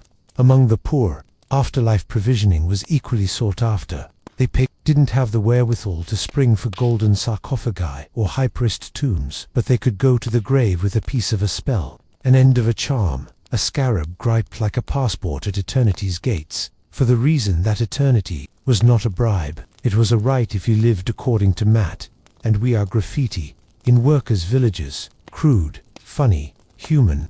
We come across the tombs of artisans, the walls filled with paintings of them, building coffins, sculpting statues, writing spells. These were not servants, they were sacred technicians, midwives of the soul's passage. They continued to build even after they died. There's a tomb in Deir el Medina that depicts the tomb owner and his wife in the field of reeds, but they're not resting. They're plowing fields, picking crops, smiling. It's paradise, you bet, but it's alive. Joyous labor, rhythmic life, the same but perfected. What does that make them? That they didn't dream of getting out of life. They hoped to perfect it, in a universe that craved the end. They held an infatuation with the innate cycle. No final judgment, no finish line, just cycles, ritual, resonance. Egypt still throbs with this rhythm. In the tourists who stream to Karnak, in the farmers who still worship the Nile, in the archaeologists brushing sand from some obscure pharaoh's ring. Egypt isn't history. It's infrastructure. For the soul. When night falls in Egypt, something ancient stirs, not in the desert, buried in an ancient tomb, but up in the sky. The stars don't twinkle here.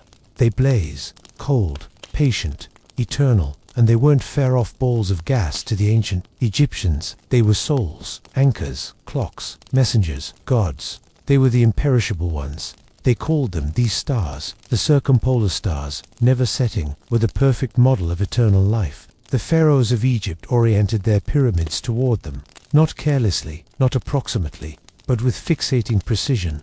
The shafts of the Great Pyramid, for example, are aimed straight at Orion's belt and the star Thuban, which was once the pole star. Why? Simply because they weren't gazing at the stars. They were making courses highways of the soul, conduits to eternity. And Orion was not just, a constellation. It was the dead king, the resurrected god, Osiris. His belt, the emblem of the divine power of kings. Sirius, the brightest star in the night sky, was Isis. His wife, his restorer, his cosmic soulmate. Each year, when the sisters were reunited in the sky, this was understood to herald the beginning of the Nile flood. The earth itself was crying for joy. Here is where the Egyptian genius comes to life. They sanctified agriculture, hydrology, poetic, astronomy, spiritual. The motion of stars was not abstract to them. It was instruction. Temples such as Abu Simbel were oriented in such a way that sunlight could enter down a lengthy corridor on certain days of the year, illuminating the face of a god and leaving others in darkness. That's not architecture. That's cosmology in stone. Every brick was a star. Every statue, a planet. Every god, an equation. And they didn't halt at observable stars. They were all about duality, that everything had seen and unseen halves. Earth and sky, body and soul, day and night, the living and the dead. Even books followed this law. Their Book of the Dead was not their only text. The Book of Gates, the Amduat, the Book of Caverns, the Book of the Celestial Cow instructions, diagrams, each describing in spite of you in exact detail the shape of the afterlife, its rivers, gods, monsters, long line of clocks and puzzles, not metaphors, not bedtime stories, operational diagrams, and each version was updated, customized, adapted to new tombs. That's because they didn't believe in dogma. They believed in utility, in keeping knowledge alive. Imagine that, a culture that did not carve scripture into permanence, just into function, and yet the enigma only grows. Take the Jed pillar. It turns up all over, carved in walls, painted on the sides of coffins, worn as amulets. It resembles a stack of lines, or a sort of column. But it wasn't just art, it was the backbone of Osiris, even the backbone of stability. Priests performed a ritual raising of the Jed in a festival held in one particular of the several series of festivals which celebrated Osiris. This wasn't symbolic, it was energetic. They were re-energizing the axis mundi, the center of the universe. What civilization imagines its gods as both anatomy and cosmos? The kind that constructs eternity in muscle memory. But it was not just for kings and priests. Ordinary Egyptians adopted this as their language. They bore it into tattoos, into amulets, into lullabies. They baked it into bread. Farmers planted according to the cycles of the moon. Fishermen whispered prayers to Sobek, the crocodile god, before casting their nets. Women in labor whispered to Hathor. Soldiers had the eye of Horus tattooed over their wounds. And all of them, looked at the stars, not for distraction, but for alignment. Because here's the essential thought: Egypt never forgot. The way to live forever is to live right, not perfectly, not sinlessly, but in rhythm. With Matt, with your ancestors, with the stars, with yourself. That's why the inscriptions on tombs so often don't end with fear, but with orders. Say my name, recite this spell, make offerings. The dead didn't vanish. They waited, not passively, but as active nodes within a cosmic network. Even time itself. They had two words for that. DJET, fixed, eternal time, the realm of the gods. Neha time, which was cyclical, time which repeated, the rhythm of life. There was a king's monument present in Jet. Naya saw the return of the inundation flood of the Nile. Their rituals sought to connect the two, to marry the steady and the flowing, the cosmic and the human, the divine and the mortal. And isn't that what we still want? A path to matter beyond our breath, to make an impression not just in stone, but in meaning. Egypt got that impulse and created a way to meet it, not through conquest, through continuity. Even now, if you stand in Luxor at night, when the floodlights play on the statues just so, the shadows loom taller than the columns. You feel small, but not powerless. You feel seen. as though something ancient has taken note of you, because you are standing on a spot that was constructed on purpose for you to return, not as a tourist, but as a soul. Sometimes the strongest things Egypt left behind are the things it didn't dot. So much of that treasure trove of Egyptian knowledge was not buried, it was wiped, not by time, but rather by intent. The early Christians closed down the temples, the Romans disfigured the statues, the gods were rebranded by the Greeks, the walls were painted white by the Muslims. Empire after empire sought to efface what Egypt knew, not just out of conquest, but out of fear, because Egypt wasn't only a teller of tales, it offered blueprints, rituals that might change your state of consciousness, characters that contained the coding of cosmic arrays, soul maps so intricate that later religions looked like cliff notes, and maybe most dangerous of all, power without permission. Egypt did not wait for celestial intermediaries. It taught ordinary people how to become gods, not in the metaphorical sense, but literally through process, through knowledge, through alignment. That's heresy in nearly every empire that followed. So the Great Purge began. Papyrus scrolls vanished, priests disappeared, knowledge went underground, not lost, but quietly hidden in the open, repackaged, reframed. Remember the Eye of Horus. You see it now in corporate logos.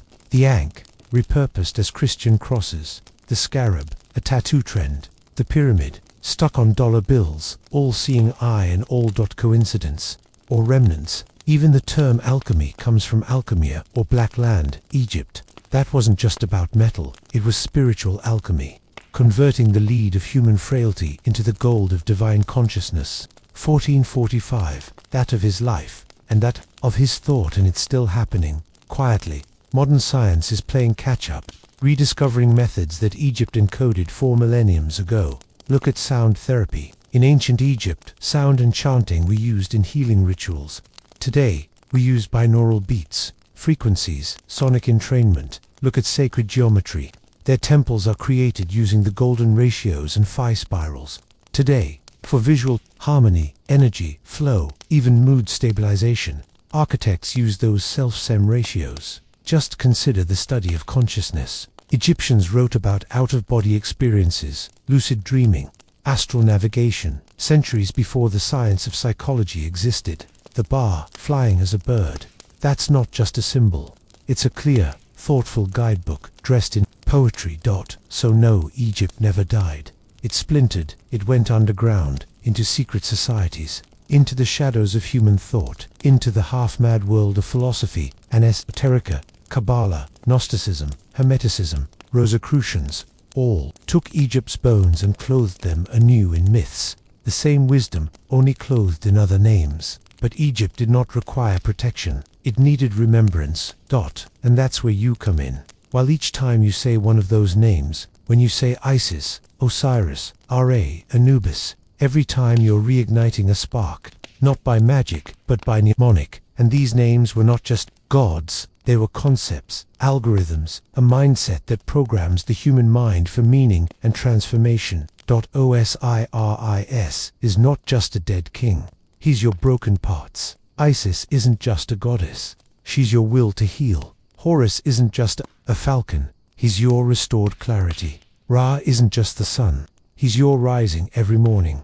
Set isn't just evil. He's your chaos, your shadow, your discomfort that prods growth. And Mat, she's what's keeping it together. A justice that isn't law, but alignment. In a world of noise, Egypt whispers. The goal is not to remind you of how much we've lost. Warn, these are only a few reasons why life isn't always followed by a return to normal, even for most of those of us fortunate to survive. But so you can see how much we still bear.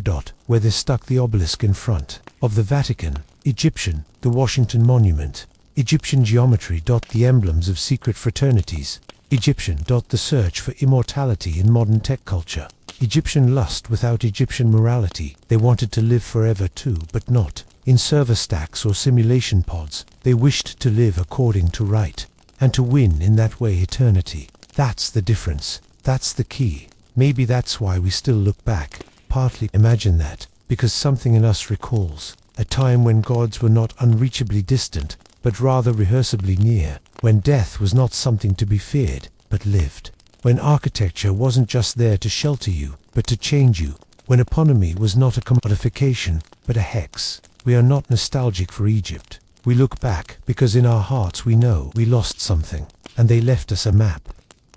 Imagine waking up one morning to find out that everything you ever thought you knew about life and death was backwards, not wrong, just reverse. What if you're not a soul in a body, but a spirit renting a body temporarily? That is what Egypt secretly knew, not announced from ziggurats, or even written in stone for the uninitiated, but passed on by whispers in symbols, through proportions, through ritual, through intention. They didn't think the material world was unreal, it wasn't evil. It was a filter, one designed to test, mold, refine. Soul was not demonstrated by rejecting life, it demonstrated itself in mastering it, not dominating others, not avoiding pain, but of it all, moving through it with grace. With Ma's single quotes, at Dart there is always an intimacy around Egypt once you get beyond the gold, and the grandeur, and the gods. It basically asks you one question: is your heart light? And that's not metaphorical. They thought that your literal, energetic heart bore the burden of your lifetime, your deeds, your falsehoods, your regrets, all inscribed in that muscle. At death, it was put on a scale. On the other side, a single feather. If your heart was heavier than it, you went to hell. You didn't burn, you just ceased, swallowed by Amit, forgotten, no echo, no second try. But if your heart was balanced, if you lived with truth, rhythm, honor, you were spared, you transcended, you continued. They weren't moralists, they weren't guilt pushers, they were not afraid of sex, or money, or joy, but they were merciless about balance. Do what you must, but know what it costs. They included this in everything. In art, no wasted lines. In architecture, no superfluous angles. In life, no wasted breath. And here's the gut punch. They knew most people would never get it. Not back then, not now. But they built it anyway. Because they thought, in cycles, that the right souls would stir when the time was right. That's why the pyramids remain standing. Why the Sphinx stares east. Why the tombs are guarded with information, not warnings.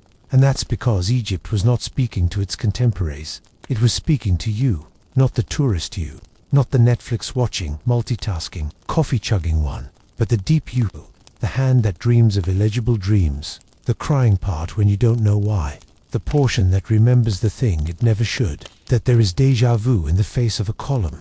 It feels seen by a statues don't have pupils. That's who Egypt speaks to, that it doesn't want your awe, it wants your attention, which is why the statues are still up.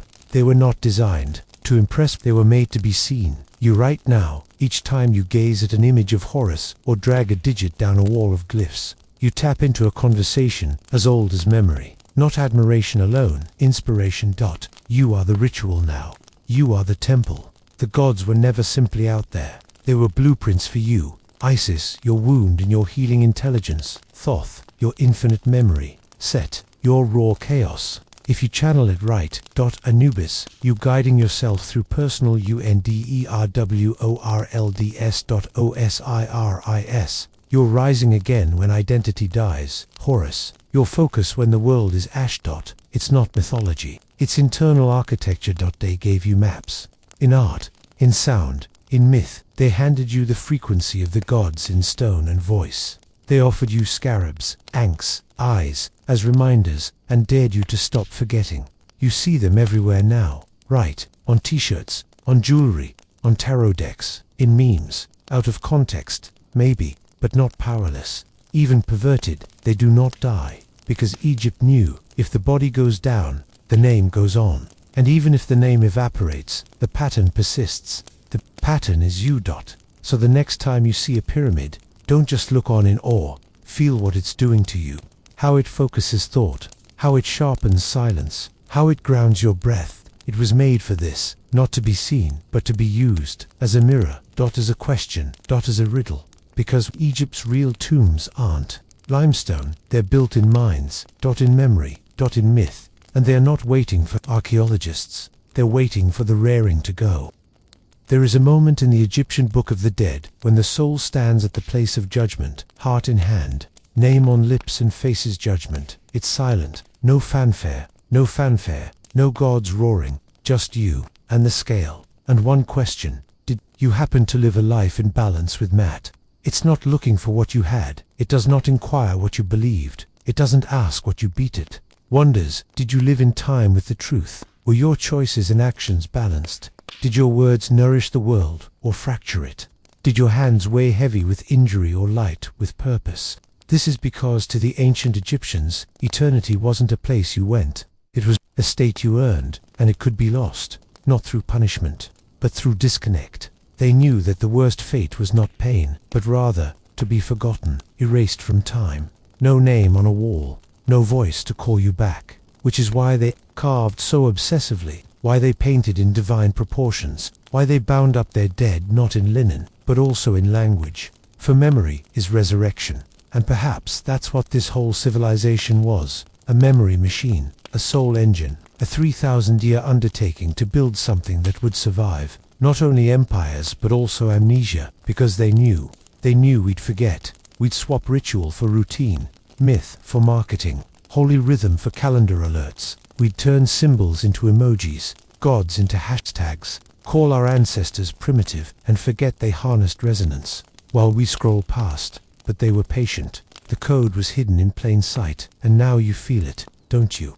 In your chest, in your skin, in your dreams, finding that odd twinge when you encounter a glyph, a sun disk, a figure painted in flawless profile. That isn't nostalgia, that's recognition. Because Egypt was not made for the past, it was built to reawaken. It's why we dig, why we fly across the oceans to look up at the silent stone, why academics spend their lives deciphering a single tomb, why people cry at temples they can't comprehend. Because Egypt is not one place, it's a return point.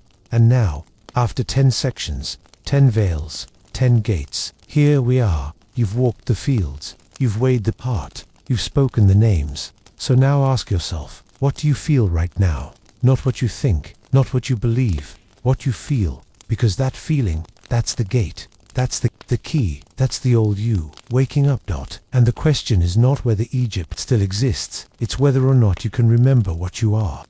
The sand of Egypt holds no secrets only of times gone before, but of dimensions that lay eons away from our vibrational existence now.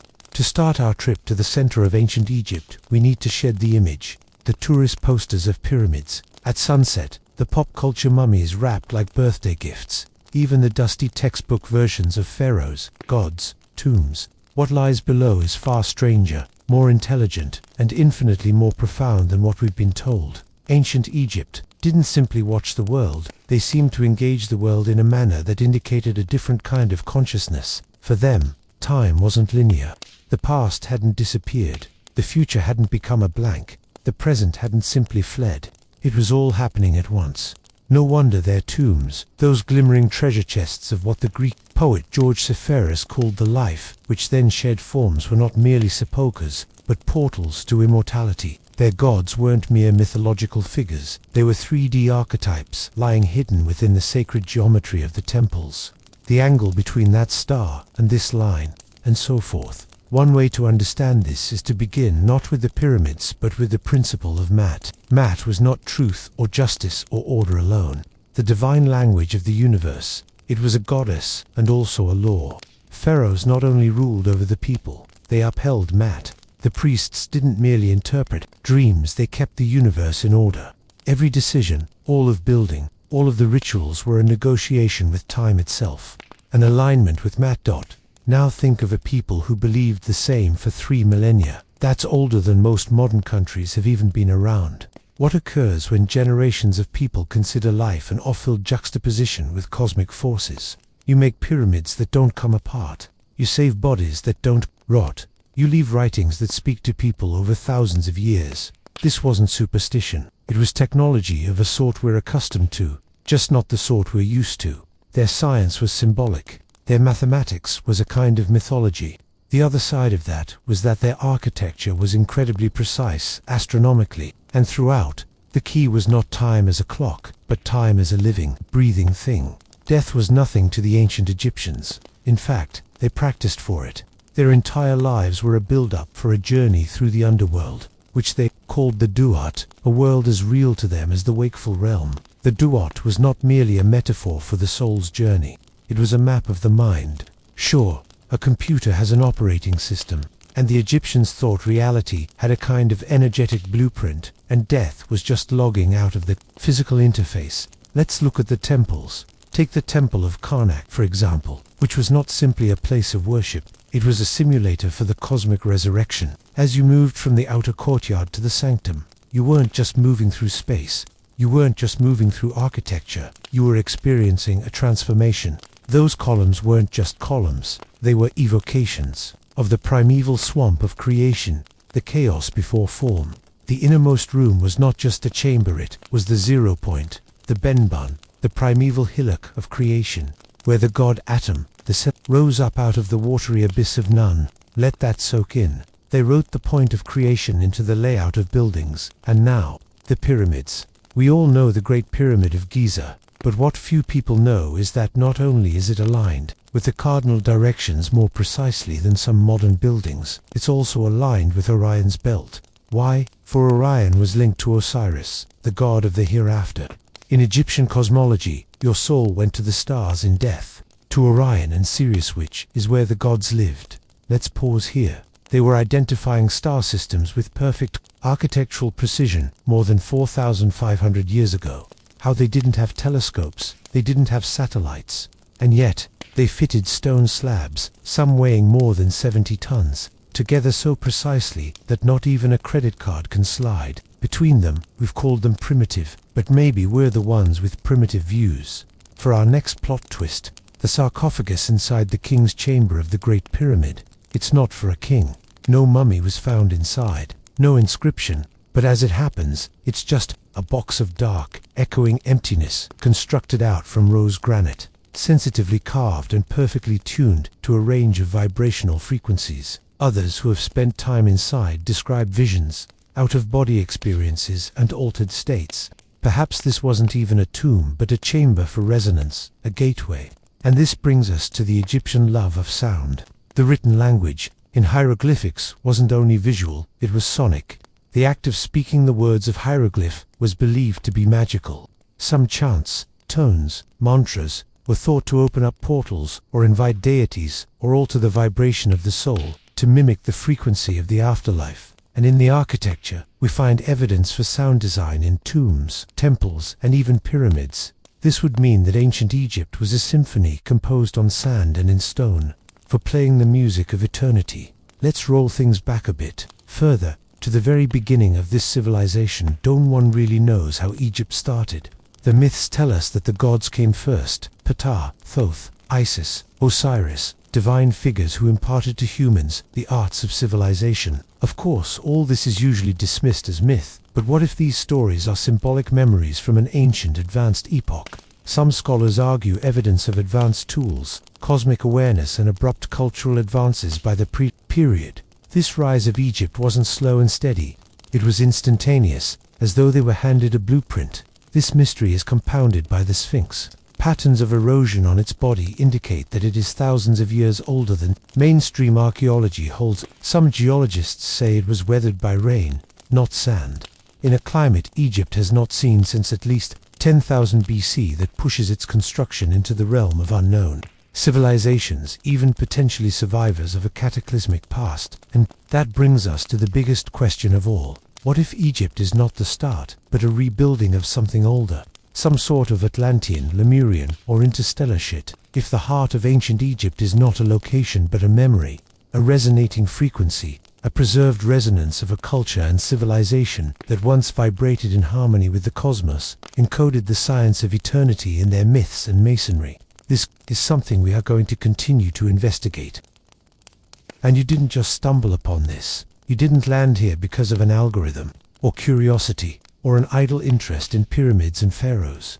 You came for something old that still lived in you, something that doesn't speak in words but pulses, subtle, familiar, ancient dot that pulses Egypt, not the nation, not the geography, the frequency, the vibration of architecture eternal, still humming beneath the veil of skyscrapers, smartphones, and sleepwalking lives. That geometry that rose once in limestone now rises in flesh and consciousness. This is because here is the great secret. The pyramids were not built outside so much as that they were built to be rebuilt inside. Every rite, every myth, Every god and gun and golden room was a metaphor for you. Your mind, your memory, your soul circuitry. You are the temple now. You are the tomb, but also the resurrection. And the Nile. It is not the stream that flows, but your spine. Doubt it was called the river of life because it never stood still. It surged, it fed, it receded, it came back, like breath, like thought, like awakening. That's what they built for. Not worship, not legacy, continuity. A living technology which would last forever, longer than stone and sand and calendar. One that could stir and rise when it was needed. And that time is now. The earth stirs, systems collapse, institutions rot, certainties dissolve. We are not dying, we are shifting. As they said we would, as they readied us for, not predicted to us, but defined the codes of consciousness that could never be new, lines of inquiry. Looking at their thoughts, they referred to the Hepworth in Wakefield, and the curators had asked me to see an object in their collection through my work and thinking. The world is not ending. The illusion is dot, and where systems collapse, the sacred returns, not as religion, dot as resonance. You are not being watched by the eye of Horus. It's inside of you, watching the one who watches, knowing that your vision was never meant to be this restricted, that you could once look without eyes, know without thought, move without motion, that you are not a body. You are Ba, riding high in the night sky, dreaming the world awake. You throb with the primordial source, with the spark of Zep-Tepi, with the breath of atom in the void of the blackness before the beginning. You are Ren, the sacred word penned in invisible ink across timelines, the name longing to be spoken, again by someone who will finally see you. You are Shoot, the shadow, the twin, the unwound, not evil, but necessary.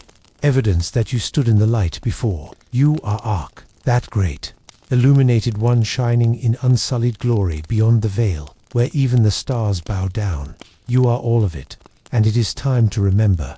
This remembering isn't from books. It comes from silence, from the way that, standing barefoot in sand, even if only in your mind, informs the echo beneath your heart, the one that beats like a drum in the distance, the one whispering your old name, not the one your parents gave you, the one the stars cooked for you after they made you from their burning dust. That name is your key. Speak it in stillness. Draw it in symbols. Feel it burn when you shut your eyes and watch no black but gold. Because this right now is your weighing of the heart. No judgment, just balance.